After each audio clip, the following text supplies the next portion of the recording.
Good morning, it's today again. Welcome back to Joseph's Reserves. I'm Joseph and I store 20% of my income in the form of rare coins and precious metals. Just a few years ago, my family and I were actually homeless. I spent years working, making money, and somehow still finding a way to spend every dollar that came into my hands. I couldn't save, I couldn't get ahead, and honestly, I lost my direction in life. And in the middle of all that, someone introduced me to Christ. And through my faith, I was introduced to a completely different way of thinking about money, saving, and providing for my family. And that eventually led me to precious metals. And when I started stacking silver, it changed the trajectory of my life forever. And this is the story of how all of that happened.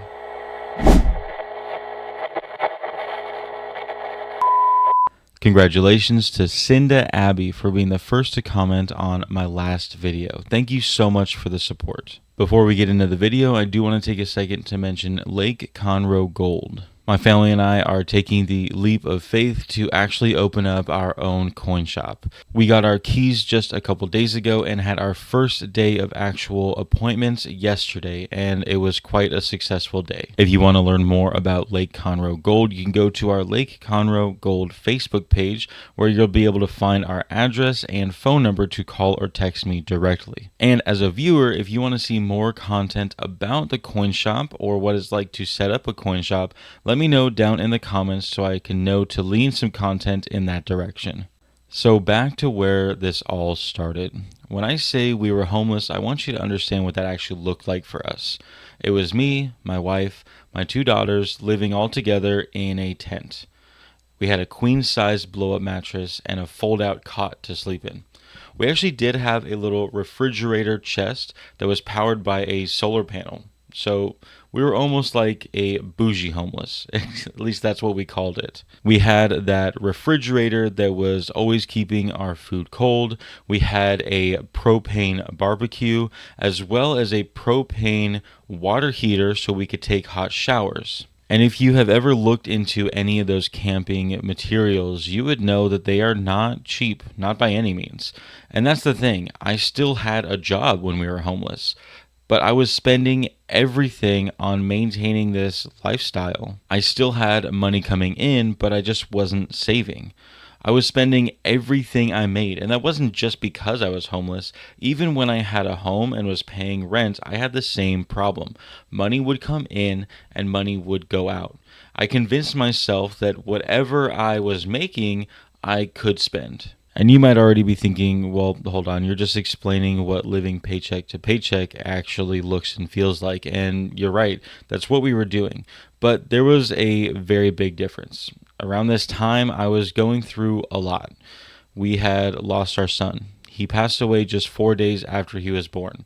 And after that, I lost my will. I lost my will to work, to provide, to grow as a person. I lost a lot of direction in my life. And eventually, I lost almost everything.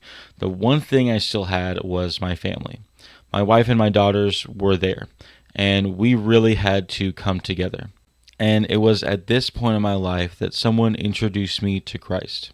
They invited me to an Easter service, and when I learned about how God sacrificed his only son for me and for you and for all of us while I was grieving the loss of my own son, I could sympathize with the feeling a parent could feel when their son passed away.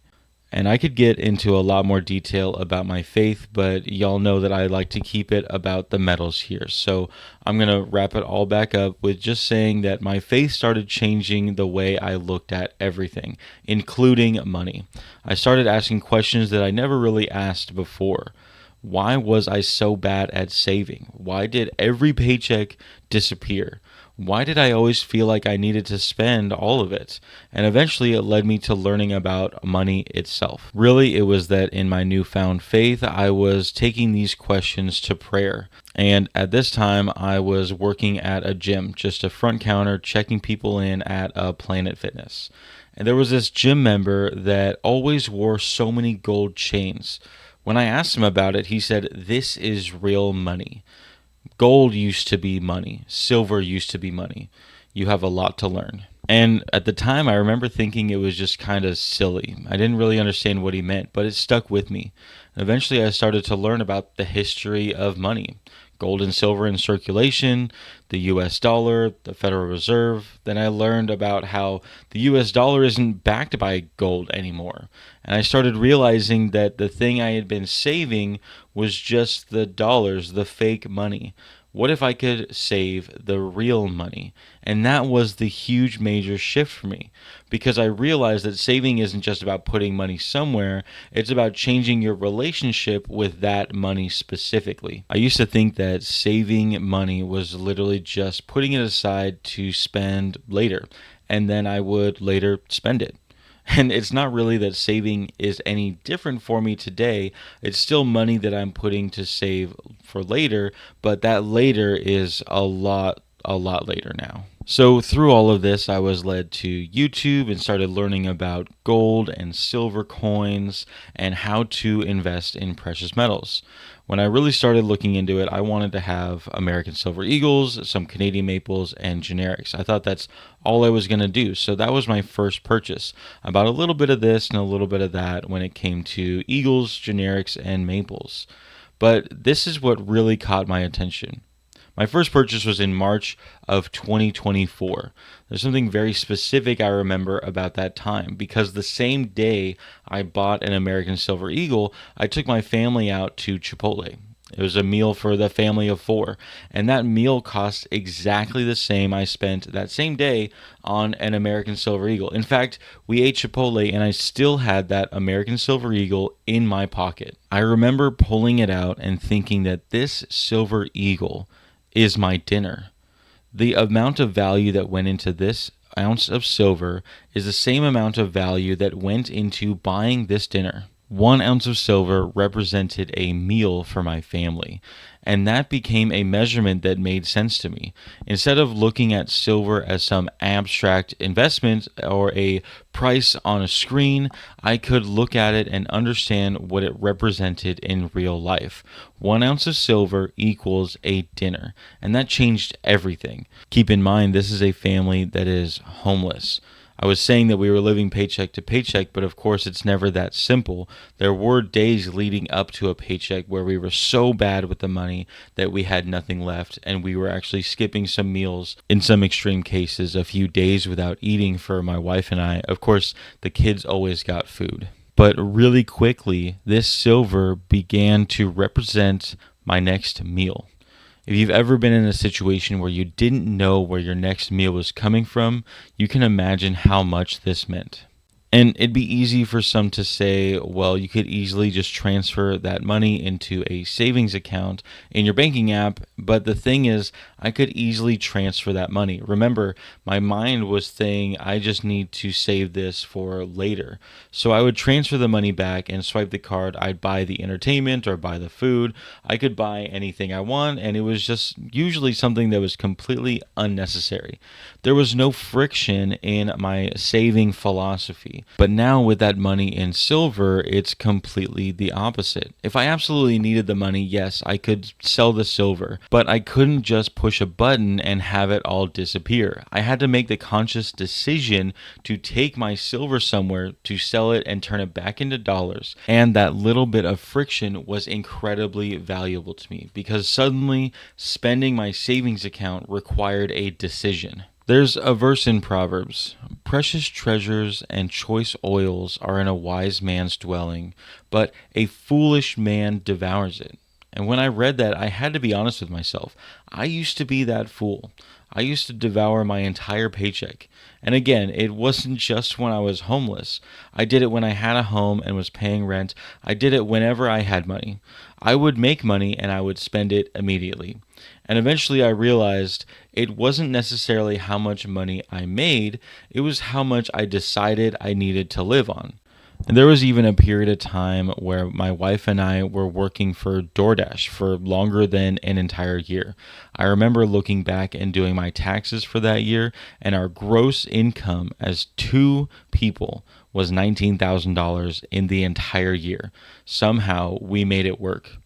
That taught me something really important. I realized that I could probably live on whatever I choose to live on. It might be difficult, it might not be comfortable, but I could make it work. And if I could make it work on $19,000 in an entire year, then maybe I didn't need 100% of every paycheck. Maybe I could choose a percentage that belonged to my future. And that's when the story of Joseph in Genesis really hit me. Joseph saved a fifth of the grain during the 7 years of plenty for Egypt, 20%. And I felt like I was being given this answer. Of course, this was when I was new to my faith. I was just finding out about precious metals. I took a lot of my questions to prayer, and I kept coming back to this 20%. 20% of what I earn today goes into precious metals. And that changed the way I viewed every single paycheck, because now I don't look at 100% of my paycheck as money that I have available to spend. Now it's 80%. And the other 20%, well, that's already spoken for. That's for my future or my kids' future. And there's one more connection that makes this even more meaningful to me. Joseph was storing grain, and precious metals were historically measured in grains. In fact, a troy ounce is exactly 480 grains as a unit of measurement.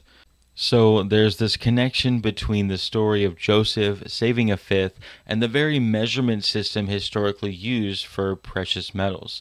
That's not why I started with precious metals, but once I recognized the connection, it really resonated with me. And that's why I say that the Lord used silver to change the trajectory of my life.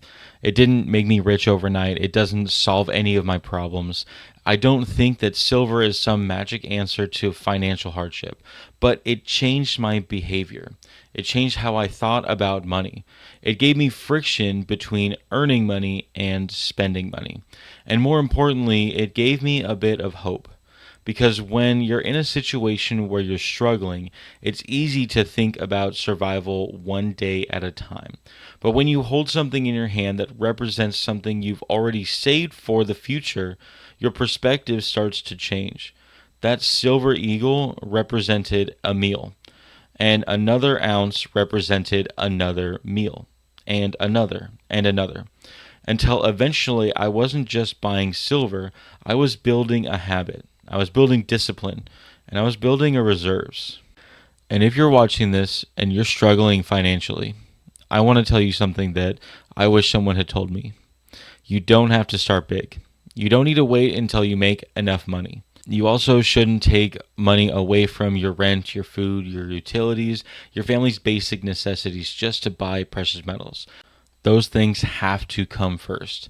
But once you've taken care of those necessities, I want you to really ask yourself, how much of what I earn do I actually need to consume? Because you might discover that you can live on less than you think. Maybe it's 20%, maybe it's 10%, maybe it's 5% of what you're making right now. Maybe it's even 50%, or maybe it's just a few dollars, and that's okay. The point is the number doesn't matter. The point is the decision, making the decision that not everything you earn has to be consumed today. So when I look at this coin today, I don't just see an American silver eagle. I see where I came from. I see my wife. I see my daughters. I see that tent. I see the little refrigerator powered by a solar panel. I remember what it felt like to have money coming in and still not being able to get ahead. I remember what it felt like to finally save something, to finally say this belongs to tomorrow. And that's what these coins represent to me. It represents hope. My story isn't about a silver eagle making me wealthy. It's about one small decision changing the way I thought. 1 ounce becoming a dinner. A dinner became a measurement, and a measurement became the habit. That habit became discipline, and that discipline started to change my life. So if you're sitting here right now thinking, I can't save anything, I want you to remember where I started. I was homeless. I was spending everything I made. I didn't have some huge amount of money sitting around waiting to be invested. I had to start somewhere. I started with just a few ounces. If it's possible for me, it's possible for you. You just have to decide to do it. And maybe your first ounce won't change your life overnight, but it might change the way you look at your next paycheck. And sometimes that's where everything begins. So just remember, every ounce adds up. So no matter how small, just keep stacking.